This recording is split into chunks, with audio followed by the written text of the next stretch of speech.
வார்த்தைக்கு கடந்து செல்வதற்கு முன்பாக கண்களை மூடி ஜெபம் செய்வோம். மகா இரக்கம் கிருபை நிறைந்த ஆண்டவராகிய இயேசு கிறிஸ்து, இந்த கால வேளையில் நம்முடைய சமூகத்திலே உங்களை ஒப்புக் கொடுக்கிறதற்காக இந்த நாளிலே அடியானை மறைத்து பரிசுத்தாவினால் ஏவப்பட்டு பிரசங்கம் பண்ண இருக்கிற தேவ வார்த்தை அனாலயத்துக்குள்ளாக அமர்ந்திருக்கிற பிள்ளைகளுக்கு மாத்திரமல்ல, அருகிலே, இல்லங்களிலே, தெருவிலே என்று கேட்டுக்கொண்டிருக்கிற ஒவ்வொரு சகோதர சகோதரிக்கும் அது மிகுந்த ஆசீர்வாதமாய் மாற்றிட்டாருங்க.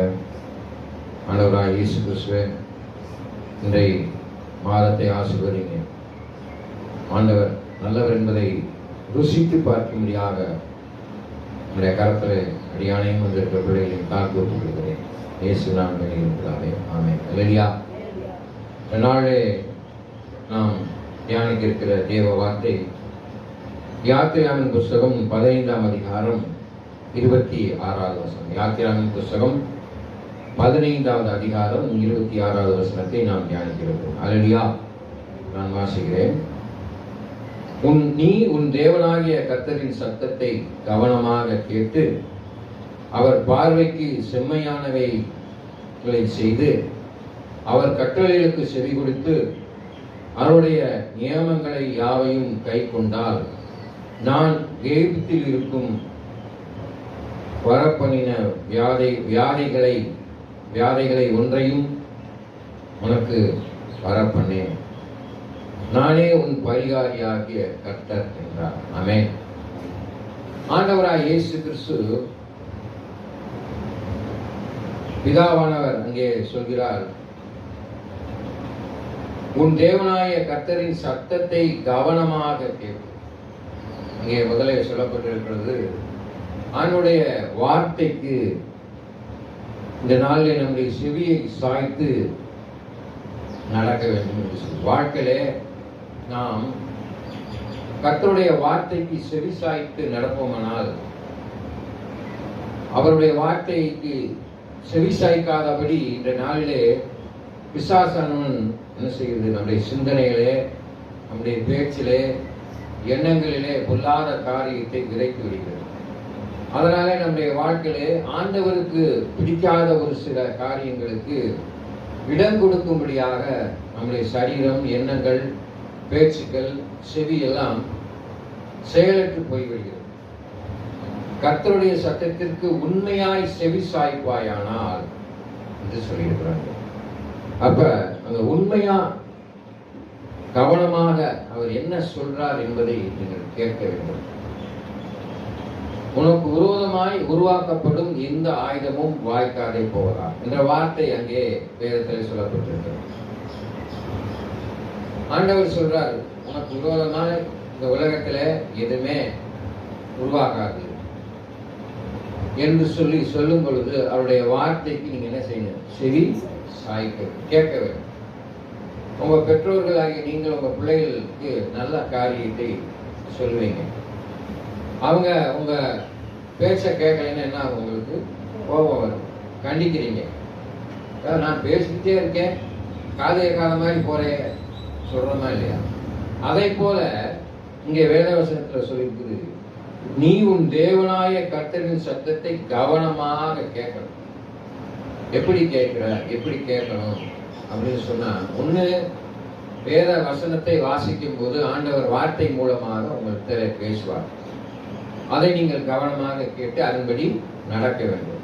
இல்லைன்னா நீ ஜெபம் பண்ணும் பொழுது முழங்கால் படிக்கிட்டு ஆண்டவர் சமூகத்தை வைராக்கியத்தில், ஆண்டவரே என்னுடைய பிரச்சனைகளுக்காக, என்னுடைய தேவைகளுக்காக, என் சுகத்திற்காக, விளக்கிற்காக, என் பிள்ளைகளுடைய தேவைகளுக்காக சொல்லி நீ அவரிடத்துல செபிக்கும் போது அவர் உனக்கு பதில் கொள்வார். கர்த்தர் என் விண்ணப்பத்தை கேட்டார், என் ஜெபத்தை ஏற்றுக்கொள்வார் என்று வேத வசனத்தின்படி நம்பிக்கையோடு அவரிடத்துல நீ கேட்கிறாய். கேட்கும் பொழுது அவர் உன்னிடத்துல பேசுற காரியம் வசனம் மூலமா பேசுவார், தீர்க்க தரிசனம் மூலமா பேசுவார். அதற்கு நீ செவி சாய்க்க வேண்டும்.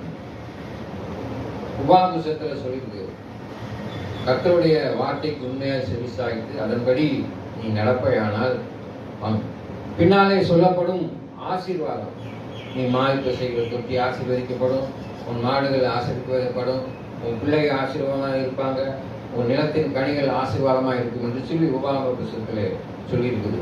கர்த்தருடைய சத்தத்திற்கு உண்மையாய் செவிசாய்த்து நடந்தேன். இங்க கேட்க சொல்லியிருக்கு. முதல்ல நீ கேளுப்பா, நான் என்ன சொல்றேன்னு கேட்டு. இப்ப நான் உங்களோட இங்க பிரசங்கம் பண்றேன். பிரசங்கம் பண்ணும்போது இங்க கேட்காம நீங்க வாட்டுக்கு கவனம் இல்லாம என்ன செய்வோம்? பேசிக்கிட்டு இருக்கிறது, கவனம் இல்லாம தூங்கிட்டு இருக்கிறது, செல்போனை நோண்டிக்கிட்டு இருக்கிறது, அப்புறம் பக்கத்துல இருக்கவங்ககிட்ட பேசிக்கிட்டு இருந்தோம்னா ஆண்டவர் என்ன செய்ய மாட்டாரு? உங்க இடத்துல வரவே மாட்டார்.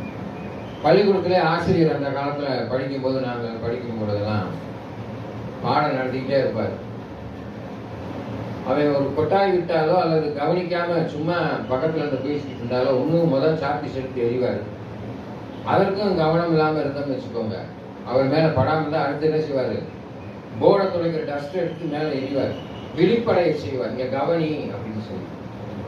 உலகத்துல ஆண்டவராய் இயேசு கிறிஸ்து சில பிரச்சனைகள் மூலமாக நம்மளை விழிப்படையும்படியாக ஒரு, அதான் வேதவசனத்தை சொல்லியிருக்குது, நீ தாங்கிக் கொள்ளத்தக்க சோதனையும் அந்த சோதனையிலிருந்து தப்பித்துக் கொள்ளான போக்கையும் நான் உனக்கு வச்சிருக்கிறேன். ஆமென். யோபு எல்லாவற்றையும் இழந்தார். ஆனால் அவர் அந்த சோதனையிலிருந்து என்ன செய்யல? தோல்வி அடையவில்லை. அந்த சோதனையை வென்றார் என்று பார்க்கிறோம்.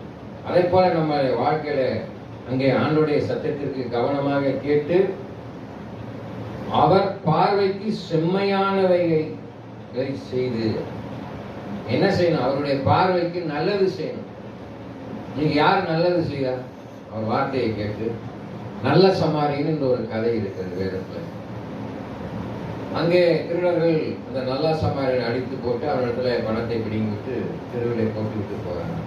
இந்த நல்ல சமாரியன் அவனுக்கு காயம் கட்டி அவனை கழுதலை ஏற்றி விடுதலை சேர்த்து அவனுக்கு கையிலே பணத்தை கொடுத்து, நான் திரும்பி வரப்போ உன்னை பார்க்கிறேன் இது சொல்லி சொல்லி அவர் அவனை விட்டு சொல்லினார். ஆமென். அப்ப நல்ல காரியங்களை அங்கே வேதத்துல சொன்னதை போல அவர் பார்வைக்கு செம்மையானவைகளை செய்யும். யார் பார்வைக்கு? ஆண்டவருடைய பார்வைக்கு நல்லதை செய்யணும். இன்னைக்கு எவன் நல்லது செய்யறான்? ஆண்டவருக்கு விரோதமாக தான் செய்யறான். ஆண்டவருடைய 10 கற்பனைக்கு விரோதமாக செயல்படுகிறார்கள். வீட்டில் எடுத்துக்கோங்க, குடும்பத்தில் எடுத்துக்கோங்க, எந்த பிள்ளையா நம்ம பேச கேட்குதா? அந்த காலத்து கரெக்ட் பேசுறது நம்மளுக்கு புரிய மாட்டேங்குது. பழைய நினைப்பிலே இருக்கான். உலகம், we are living in the 21st century. 21ஆம் நூற்றாண்டிலே வாழ்ந்து கொண்டு இருக்கிறோம் நாங்க. பழைய புராணத்தை எங்க அப்பா பாடிக்கிட்டே இருக்காரா, அதை செய்யாத இதை செய்யாத, அப்படி இருக்காது இப்படி இருக்காது. பொல்லாதவர்களாகிய நீங்களே உங்கள் பிள்ளைகளுக்கு நல்ல ஈவை கொடுக்க நினைக்கும் பொழுது கர்த்தர் உங்களுக்கு நன்மையை தான் செய்யும். அப்ப நீ நன்மை செய்கையா என்று சொல்லி பார்க்கிற. உன் பிள்ளைக்கு நீ மீனுக்கு பதிலாக பாம்பை கொடுப்பாயோ, அப்பத்திற்கு பதிலாக கல்லை கொடுப்பாயோ? நீ பெற்ற பிள்ளைக்கு மீனுக்கு பதிலாக பாம்பை யாராவது கொடுப்பாங்களா? அப்பத்துக்கு பதிலாக கல்லை கொடுப்போமா? சோத்துக்கு பதிலாக மண்ணள்ளி வைப்போமா? வைக்க மாட்டோம். மண்ணள்ளி தின்றாலும் திம்பானா? வைக்க மாட்டோம். பொல்லாதவர்களாகி நீங்க நல்லதே கொடுக்குறீங்க. அப்ப அவர் பார்த்துக்கிட்டே இருக்காரு. நீ ஆண்டவருக்கு எண்ணத்தை கொடுக்க போகிறார். செம்மையானதை செய்ய வேண்டும், நல்லதே செய்யணும். ஆண்டவர் பூர்வமா பேசக்கூடாது. அல்லேலூயா. என்ன கடவுளுக்காலும் வருஷம் பூரா நான் இங்க இருந்து வேளாங்கண்ணிக்கு நடந்தேன், அங்க நடந்தேன், இங்க நடந்தேன், வேறதான் இருந்தேன், அப்படி செஞ்சேன், இப்படி செஞ்சேன், வெள்ளிக்கிழமை பாஸ்டிங் இருந்தேன், அல்லேலூயா, உபவாசம் இருந்தேன், 40 நாள் விரதம் வந்தப்ப கை சாப்பிடாம இருந்தேன். ஆனாலும் என் வாழ்க்கையில கஷ்டம் வரத்தான் செய்யுது, வரத்தான் செய்யும். உலகத்தில் உபத்திரம் உண்டு, திறன்கள் நான் உலகத்தை ஜெயித்திருக்கிறேன். உன்னுடைய பலவீனத்திலே என்னுடைய பலன் பூரணமாய் விளங்கும். யாரெல்லாம் இயேசு கிறிஸ்துவை பின்பற்றி வருகிறீர்களோ அவங்களாம் என் சிலுவையை எடுத்துக்கொண்டு பின்னே வான்னு சொல்லிட்டாரு. அப்ப சிலுவை என்பது எதை குறிக்கிறது? பாடை குறிக்கிறது. பாடு வரத்தான் செய்யும். அதெல்லாம் நீ மேற்கொள்ளணும். ஓட்டப்பந்தயத்துல ஓடுனேன்னா உன் உடம்ப வருத்தி வேகமா ஓடினாத்தான் அந்த முதல்ல கோப்பையை பெற முடியும். இல்லைன்னா அதை பெற முடியாது, தோத்து போயிடுவேன்.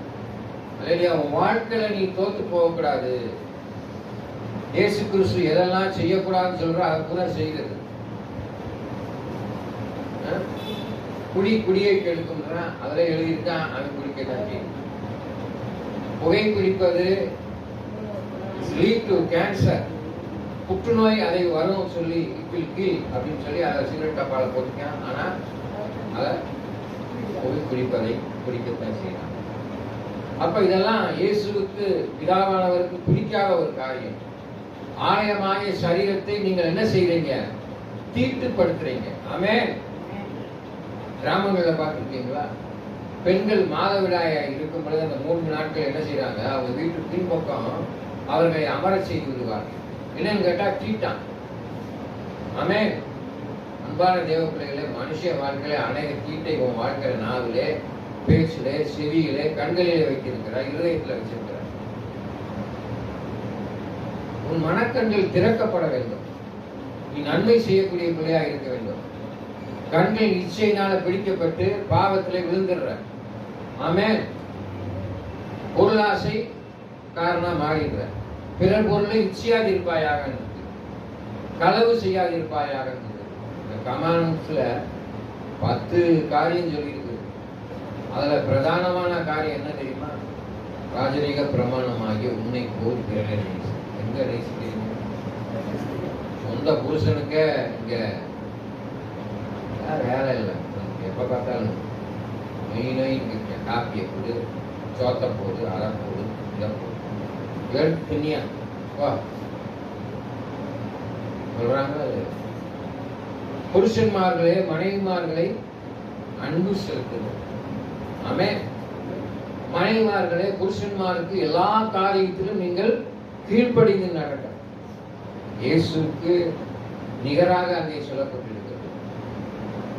சபைக்கு இயேசு கிறிஸ்து தலையா இருப்பதை போல புருஷன் குடும்பத்திற்கு தலையா இருக்கான். இயேசுக்கு நிகராய் அங்கே சொல்லப்பட்டிருக்கிறது. சபையானது இயேசுவுக்கு கீழ்ப்படுகிறதை போல புருஷன்மார்கள் எல்லா மனைவிமார்களும் எல்லா காரியத்திலும் கீழ்ப்படுகிறார். ஆட்டோமேட்டிக்கா நீங்க கீழ்ப்படுத்திட்டீங்கன்னா அவர் உங்க மேல அன்பு செலுத்துவார், நிச்சயமா செலுத்துவார். கீழ்ப்படியாமையினாலதான் ஏவாள் பாவம் இந்த உலகத்திற்கு பிறந்தது. பிதாவானவர் சொன்னார், ஆதாமுடையும் ஏவாளையும் இந்த தோட்டத்தில் இருக்கிற நடுவில் இருக்கிற கனியை புசிக்கக்கூடாது. பிசாசு என்ன சொல்லிச்சு? சர்ப்பம் போன்ற உருவத்தை எடுத்து ஆம்பளைட்ட போனா ஆகாதுன்னு சொல்லி. ஏன்னா அவன் பலமானவன், அவனுக்கு தெரியும். அப்ப பொம்பளை ஈஸியா ஏமாத்திடலான்னு அப்பவே சர்ப்பத்துக்கு தெரிஞ்சு என்ன செஞ்சிருச்சு? ஏமாத்தி பொம்பளைகிட்ட போய் வஞ்சித்து இல்லாத கொள்ளாதெல்லாம் சொல்லி. இன்னைக்கு அப்படிதான் நடக்குது உலகத்துல. குடும்பத்தில் உள்ள காரியங்களை, வேலை பார்க்கிற ஸ்தலங்களிலே, அலுவலகங்களிலே, பள்ளிக்கூடங்களிலே விளைவீன பாண்டமாக இருக்கிற பெண்கள் அதை சக ஊழியர்கள் ஆண்களோடு பெண்களோடு பகிர்ந்து கொள்வதனாலே அது அவர்களுக்கு எதிராக மாறி குடும்பத்திற்கு தீங்காக மாறிவிடுகிறது. ஒரு பிரச்சனையாக உருவெடுத்து விடுகிறது. தவறான ஆலோசனைகள் சொல்லி. அப்ப அப்படிப்பட்ட காரியங்களை ஈடுபடாதபடி அங்கே ஆண்டவர் என்ன செய்யறாரு? உன்னை விலக்கி காக்கும்படியாக அவர் சொல்றாரு. என்ன சொல்றாரு? நன்மை செய்தால் மேன்மை அடைந்தோம். நீ நன்மை செய்யாவிடில் வாசற்படியிலே பாவப்படுது. ஒருத்த பிரச்சனையை சொன்னா அந்த பிரச்சனையை 10ஆக்க கூடாது. உங்களைய பார்த்தேன், உன் புருஷன் அப்படி செஞ்சா அப்படி செய் இப்படி செய்ய இல்லாதவளாக சொல்லி குடும்பத்தை கலைச்சிடு. இவன் மாத்திரம் சந்தோஷமா இருக்கிறதா? நம்ம குடும்பம் புரியாது, நம்மளை போட்டு அடிக்கலாம். இப்ப நல்லா இருக்கா? இங்க ஒரு பிரச்சனை வந்துருச்சு, இவளை விடக்கூடாது சொல்லி எத்தனை குடும்பங்கள்ல பெண்களை என்ன செய்யறாங்க? கெடுத்து விட்டாங்க. அதனாலதான் சொல்றாரு, புத்தி உள்ள ஸ்ரீ தன் கைகளினாலே வீட்டை கட்டுகிறார், புத்தி இல்லாத ஸ்ரீயோ தன் கைகளினாலே வீட்டை இருக்கு. இன்னைக்கு உலகத்துல அநேக குடும்பங்கள் இன்னைக்கு தெருவுக்கு வந்துருச்சு, சீரழிந்து இருக்கு. ஆவதும் பெண்ணாலே அழிவதும் பெண்ணாலே. ஆமே. அன்பான தேவ பிள்ளைகளே, 2-3 நாட்களுக்கு முன்பாக அந்த ராஜஸ்தான் பகுதியிலே ஒரு வாலிப பிள்ளையை 5 நபர்கள், அந்த பாப்பா யாரையோ சொல்லி அவன் அந்த காட்டு பகுதிக்கு கொண்டு போய் தன் சொந்த நண்பர்களோடு சேர்ந்து கற்பழித்து கொண்டு. கவனமாக இருக்கணும். இதை ஒரு அம்மா எடுத்து வேற சொல்லுது, பிள்ளைகளை கவனமா வளங்க, சொல்லி வளங்க. அப்பாவாக இருந்தாலும் சரி, அண்ணனாக இருந்தாலும் சரி, எந்தெந்த இடத்துல தொட வேண்டும், எந்த இடத்துல தொட்டால் அது தவறான காரியம் என்பதை சொல்லி வளங்க. அந்த காலத்துல சொல்லி கொடுத்தாங்க. ஆபாசமான உடைகளை அணிந்து செல்லாதீங்க. அதனாலதான் வயசான முதியோர்கள் இளவையும் கூட என்ன செய்யுது, இச்சை தூண்டப்பட்டு பாவத்துல விழுந்துடுறாங்க. அதான் பார்த்துக்கிட்டே இருக்காரு. அப்ப நம்ம தான் நம்ம பிள்ளைகளை வழி நடத்தணும். எல்லா காரியம் அங்க சொல்றாரு, அவர் பார்வைக்கு செம்மையானவை செய்ய வேண்டும், ஆலோசனை சொல்லணும். நீதிபதி புஸ்தகம் 2ஆம் அதிகாரம் 8ஆம் வசனம், தகப்பன் புத்தியை கேள், உன் தாயின் போதகத்தை அல்லாது. இன்னைக்கு எத்தனை பேர், எத்தனை பிள்ளைங்க அம்மா பேச கேட்கும், அம்மா போட்டா போட்டு போமா வெளியே, தம்பி சிகரெட் பிடிக்காத, கீழே குடிக்காத, அவனோட சேராத, பாப்பா அந்த பிள்ளைகளோட சேராத, நல்லா படிக்க கேட்குறாங்களா? செல்போன், இன்னைக்கு செல்போன் 100% ஜனங்களை பாவத்திற்கு இழுத்து செல்கிறது. அறிவு பெருகும், அழிவு நெருங்கும். வெளிப்பட்ட சுவிசேஷத்தில் சொல்லியிருக்கு, அறிவு பெருகி அழிவு பெருகி என்ன செய்யுமா, அழிவு ஏற்படும். எங்க பார்த்தாலும் பாவம் பெருகிவிடும். ஆமென். ஒரு பெண்ணுக்கு 10 புருஷன்மார்கள் இருக்க முடியாது. வெளிப்பட்ட சுவிசேஷம் சொல்லியிருக்கு கடைசி காலம். ஆமென். அன்பான தேவ பிள்ளைகளே, நன்றாக தெரிந்து கொள், செம்மையான காரியத்தை செய்ய வேண்டும். அவர் கட்டளைக்கு செவி கொடுத்து, நான் சொன்னேன் பார்த்தீங்களா, அவருடைய கட்டளைகள், பொய் சொல்லாதிருப்பாயாக, களவு செய்யாதிருப்பாயாக, விபச்சாரம் செய்யாதிருப்பாயாக, கொலை செய்யாதிருப்பாயாக, பிறர் பொருளை இச்சையாதிருப்பாயாக, தகப்பன் புத்தியை கேள், தாயின் போதகத்தை கேளாதே. இந்த காரியத்தை எல்லாமே இன்னைக்கு நீ செய்ய வேண்டும். நானா இருந்தாலும் சரி, நல்லா தெரிஞ்சுக்கிட்டீங்களா? சின்ன குழந்தைங்க தான் செய்யணும் அவசியம் இல்லை. உன் பேரன் பேட்டி கேட்க மாட்டேன்னு நினைக்காது. நீ வயசாயிர, உனக்கு மேல வயதான தாய் தகப்பன் இருப்பாங்க, அவங்களுக்கு நீ கீழ்ப்படியணும். எனக்கு வயசாயிடுச்சு, எனக்கு மனைவி இருக்கு, பிள்ளை இருக்கு, நான் ஏன் ஓம் பேச்ச கேட்கணும்? நடக்குதா இல்லையா? இன்னைக்கு அம்மா சொல்லும், உனக்கு பிள்ளைகளாச்சு பேர பிள்ளைகளாச்சு, நீ வயசுக்கு தகுந்த மாதிரி நடந்து கொள்ளு, குடிக்காத, ஏமா நீ புறம் குடிக்க தெரியாத, அக்கம் பக்கம் போகாத, உன் குடும்பத்தை பாரு சொல்றாங்களா இல்லையா? நம்முடைய பெரியோர்கள், நம்முடைய தாய் தகப்பன் சொல்லுவாங்க. அப்ப அதன்படி நடக்கணும். நானாக இருந்தாச்சு, நீங்களாக இருந்தாச்சு, 50 வயசு ஆயிடுச்சு, 60 வயசு ஆயிடுச்சு, எனக்கு வயசாயிடுச்சு, நீ சொல்றத நான் என்ன கேட்கணும் அப்படின்னு சொல்லி சொல்லக்கூடாது. ஆமே. இன்னைக்கு போதகர் பேச எத்தனை பேர் கேட்குறீங்க? உண்டான தேவையில்ல, கேட்கணும். போதகர் உங்களை நல்வழிப்படுத்தும்படியாக தான் நல்ல மெய்ப்பன். ஒரு சபையில வந்து பாத்தீங்கன்னா விசுவாசி நிறைய இருக்கிற இடத்துல எப்படி இருக்குன்னு உங்களுக்கு தெரியும். ஒரு இடத்துல கொஞ்சமா இருக்கிற விசுவாசி, நான் சொல்லுறேன் உதாரணமா, நான் சொல்வது பன்னி தான் நிறைய கூட்டமா இருக்கும். யானை என்ன செய்யும்? இருந்தாலும் 1000 பொன், இறந்தாலும் 1000. நம்மளுடைய விசுவாசிகள் யானைகளை போல இருக்கும். நம்ம சொல்ற சத்தியத்தை கேட்டு அந்த சத்தியத்தின்படி நடந்தாதான் மேல போகும்போது, ஏப்பா அவங்க கொடுத்த விசுவாசிகளை நீ சரியா நடத்தியான்னு முதல் எனக்கு கேள்வி வரும். வேதவசனத்துல சொல்லி இருக்குது, ஆக்கினிக்குள் தீர்க்காதபடி நீங்கள் போதகராயிருங்கள், போதகராய் இராதிருங்கள். எப்ப நீ பிரசங்கம் பண்றதுக்கு முன்னால நீ கரெக்டா இருக்கணும். நீ கரெக்டா இருந்தாதான் நீ உன் விசுவாசிகளை கரெக்டா நடத்த முடியும். 2 தீமோத்தேயு 15ஆம் வருஷத்துல சொல்லி, பகுத்தறிந்து போதிக்க வேண்டும், நிதானித்து வசனங்களை விசுவாசிகளுக்கு ஜாக்கிரதை உள்ளவனாய் உத்தமனாய் இருக்கணும் அப்படின்னு சொல்லி. நீ பொய் சொல்லல, நானும் பொய் சொல்லக்கூடாது. பொய் சொல்லாதீங்க, கவனமா இருங்க, பிடிக்காதீங்க, சண்டை போடாதீங்க, கெட்ட வார்த்தை பேசாதீங்க, உண்மையா இருங்க கர்த்தருக்குன்னு சொன்னா, நான் இவை சொல்றது எல்லாவற்றிலும் நான் உண்மையாக இருக்க வேண்டும். என்ன பார்த்துக்கிட்டே இருப்பாரு. சொன்னா மாத்திரம் போதாது. ஒரு உதாரணம் சொல்லுவாங்க பார்த்தீங்களா, உங்களை கையை நீட்டி உங்களை கண்டிச்சு சொல்றோம்னு சொன்னா, ஒரு ஆள்காட்டி விரல் உங்களை காட்டுகிறது என்றால் மீத 3 விரல் என்ன நோக்கி, 3 விரல் நம்மளை நோக்கி. ஒன்று சொன்னா 3 காரியம் உனக்கு சொல்ல வேண்டியது. அப்ப ரொம்ப கவனமாக இருக்க வேண்டும் என்று வேதம் தெளிவா சொல்லு. அங்கே சொல்லியிருக்கு, அவருடைய நியமங்களை கை கொண்டால் நான் எகிப்தியருக்கு வரப்பண்ணின வியாதிகளிலிருந்து ஒன்றையும் உனக்கு. அன்பான தேவ பிள்ளைகளே, இன்னைக்கு நம்முடைய வாழ்க்கையில ஒரு பெரிய வியாதி, எல்லா வயசு வித்தியாசம் இல்லாம பெரிய என்ன செய்யுது வந்துகிட்டு இருக்கு. ஆமே, சின்ன பிள்ளைக்கு சுகர் இருக்கு, வயசானவங்க சுகர் இருக்கு, நடுத்தரமானவங்க சுகர் இருக்கு. ஆமே, நீர் இழைவு நோய் ஏன் வருது?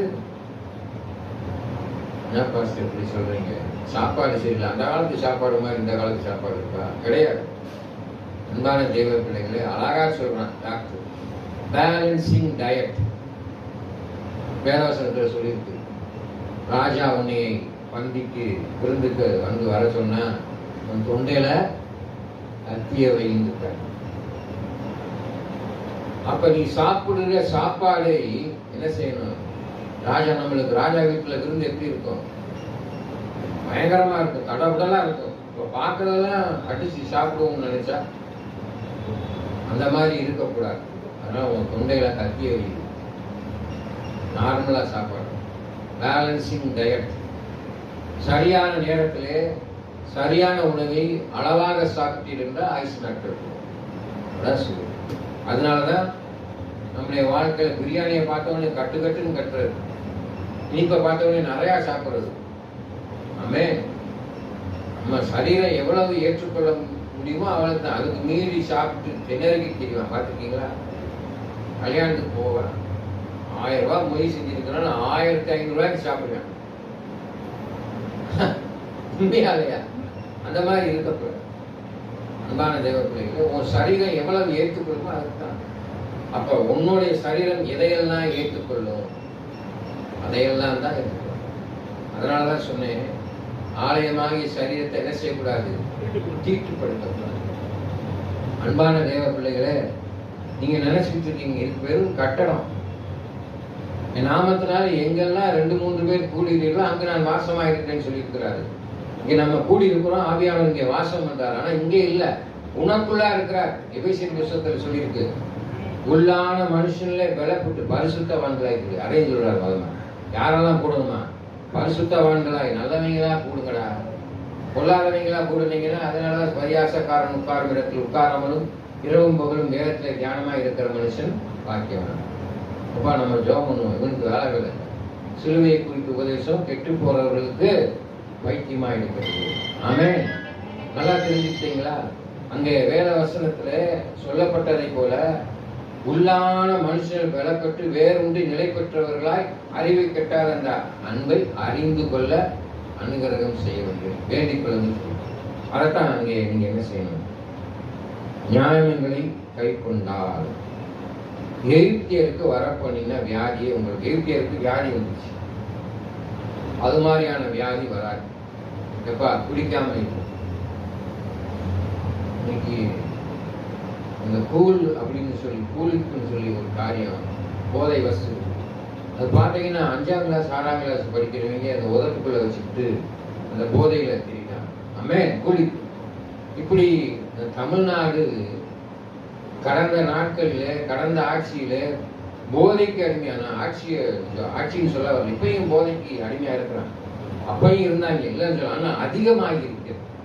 சின்ன பிள்ளைக்கு இன்னைக்கு ரீச் ஆயிருக்கு, சிறு குழந்தைக்கு ரீச் ஆயிருக்கு. சின்ன பிள்ளை போதை இது பண்ணி இப்ப இந்த பிள்ளைகளை கெடுக்கிறவங்க என்ன செஞ்சுறாங்க? எல்லாரும் குடிச்சுட்டு தானே ஸ்பாயில் பண்ணிடுறாங்க குழந்தைகளை. ஆமே, நிதானம் இல்லாம தான் பெற்ற பிள்ளை என்று தெரியாமல் கற்பழித்து கொன்றவனும் இருக்கிறான். ஆமே, தான் பெற்ற பிள்ளை என்று சொல்லி மனைவியோடு சண்டை போட்டுக்கொண்டு கோவித்துக் கொண்டு போதவஸ்தோடு குழந்தைகளை தரையில் அடித்து விஷம் கொடுத்து கொள்பவனும் இருக்கிறான். ஆமே, பிசாசு இப்படிலாம் திரி சொந்தமாடி காரியங்களை செஞ்சுக்கிறாங்க. வியாதி வந்து 10 குஷ்டரோகி இருந்தார். இயேசுவிடத்துல வந்தார்கள், அவரை சுத்தமாக்கினார். ஒருத்தருமே நன்றி சொன்ன, மற்ற ஒருத்தருமே சொல்லல. மறுபடியும் வந்துருச்சு. அப்ப மேலே சொல்லப்பட்ட காரியம், நீ தேவனாகிய கர்த்தரின் சத்தத்தை கவனமாக கேட்டு அவர் பார்வைக்கு செம்மையானவைகளை செய்து அவர் கட்டளைகளுக்கு செவி கொடுத்து அவர் நியாயங்கள் யாவையும் கை கொண்டால் நான் உனக்கு தீர்ப்பில் வரப்பண்ண வியாதியை வரப்பண்ண மாட்டேன். நீ எல்லாருக்கும் செவிசாயத்தில் நடந்து ஆண்டுடைய வார்த்தையின்படி நீ நடப்பாயானால் உனக்கு வியாதி வராது, உனக்கு கஷ்டம் வராது, போராட்டம் வராது, எதுவுமே வராது. தேவ பிள்ளைகளுக்கு எதுவுமே வராது. அவர் சொல்றார், விரோதமாய் உருவாக்கப்படும் எந்த ஆயுதமும் வாய்க்காதே போ. வேத வசனம் சொல்ல, அந்த வசனம் நிறைவேறணும்னா எல்லாவற்றுக்கும் நம்ம நம்முடைய வாழ்க்கையை கர்த்தருக்கு என்ன செய்யணும்? ஒப்பு கொடுக்கணும். அப்படி ஒப்பு கொடுத்து நடந்தோம்னால் நிச்சயமாகவே நம்முடைய வாழ்க்கையில ஆண்டவர் என்ன செய்வாரு? அதிசயங்களையும் அற்புதங்களையும் செய்வார். வியாதி இல்லாம இருக்கும், சுகர் இல்லாம இருக்கும். சுகர் தான் எல்லாருக்கும் ஒரு பெரிய வியாதியாக கிடைக்கும். ஆமென். எத்தனையோ சுகர் வியாதினால காலை இழந்து விடுறாங்க, கண் பார்வை இழந்து விடுகிறார்கள், மார்பக புற்றுநோய், குடல் புற்றுநோய். இப்படி புற்றுநோயெல்லாம் வர காரணம் என்ன? தேவையில்லாத காரியங்களை யோசிப்பது, சிந்திப்பது, பொல்லாத காரியங்களை சிந்திப்பது. நல்லையே நினைச்சு சந்தோஷமா சமாதானம் வர ஒரு வியாதியே வராது. சிரித்த முகத்தோடு இரு, வியாதி வராது. எப்போ பார்த்தாலும் குருன்னு பொல்லாத சிந்தனையை ஓட்டிக்கிட்டு ப்ரெஷரு பிபியோட இருந்தேன்னா அப்புறம் வியாதி வராது. ஒரு மனுஷன் சந்தோஷமா இயேசு கிறிஸ்துவின் மெய்யான சமாதானத்தை பெற்ற பிள்ளைகளாக இருக்கும். அல்லேலூயா. நான் ஜெபத்திலே சொல்வது, நீங்கள் இங்கிருந்து கடந்து செல்லும் பொழுது இயேசு கிறிஸ்துவின் மெய்யான சமாதானத்தை பெற்ற பிள்ளைகளாய் கடந்து செல்ல வேண்டும். இந்த ஜெபத்தில் கேளுங்க, நான் சொல்லியிருக்கேன். அன்பான தேவப்பிள்ளை, அப்ப யாத்திரா புஸ்தகம் 15:26 சொல்லப்பட்டதை போல என்ன செய்யணும்? நடந்து கொள்ள வேண்டும், அதை பின்பற்ற வேண்டும். கண்களை மூடி ஜெபம் செய்வோம். மகா இரக்கமும் கிருபையும் நிறைந்த ஆண்டவராகிய இயேசு கிறிஸ்து, இந்த கால வேளையிலே யாத்திரா புஸ்தகம் 15:26 சொல்லப்பட்டதை போல தேவனாய கர்த்தருக்கு செவிசாய்த்து கவனமாக கேட்டு அவர் பார்வைக்கு செம்மையான காரியங்களை செய்து அவர் கட்டளைகளை கைக்கொண்டு அவருடைய நியமங்களின்படி நடக்கும்படியாக வந்திருக்கிற தேவ பிள்ளைகளுக்கும் அடியானுக்கும் உதவி செய்யுங்க. எனக்கு ஒத்தாசை வரும் பருவம் நோக்கி என் கண்களை நான் நேரெடுப்பேன் என்று சொன்ன வாக்கியத்தின்படி நீவே மெய்யான தேவனாக இருக்கிறீர், உண்மையுள்ள தெய்வமாக இருக்கிறீர். எங்கள் வாழ்க்கையை ஒரு மாற்றத்தை உண்டு பண்ணுங்க, அதிசயத்தை உண்டு பண்ணுங்க. நாங்கள் அனைவருக்கு நன்மை செய்யக்கூடிய பாத்திரங்களை எங்கள் மாற்றித்தாருங்க. எங்களுடைய பொருளாதார சூழல்களை மாற்றிக் கொடுங்க, சுகத்தையும் பலத்தையும் தாருங்க. நீ வேண்டுவதற்கும் வேண்டிக் கொள்வதற்காக உன் நினைவுகளையும் சிந்தனைகள் நான் அறிந்திருக்கிறேன்னு சொன்னேன். என் ஆண்டவரே, உங்களுடைய கரத்திலே அடியானையும் வந்திருக்கிற தேவ பிள்ளைகளை ஒப்புக்கொடுக்கிறோம். எங்களை ஆசீர்வதிங்க, பலப்படுத்துங்க. இயேசு கிறிஸ்துவின் நாமத்தில் வேண்டி இருக்கிறாவே. என் ஆத்துமாவை கர்த்தரை சுற்றி, என் முழுமையான பரிசுத்த நாமத்தை சுற்றி, என் ஆத்துமாவை கர்த்தரை சுற்றி, கர்த்தர் செய்த சகல பலன்கள். ஆமென். நம் ஆண்டவராகிய இயேசு கிறிஸ்துவின் கிருபையும் பிதாவாகிய என்னுடைய அன்பும் பரிசுத்த ஆவியான அன்பியும் இப்பொழுதும் எப்பொழுதும் சதா காலம் இருப்பதாக. ஆமென். கர்த்தர் தாமே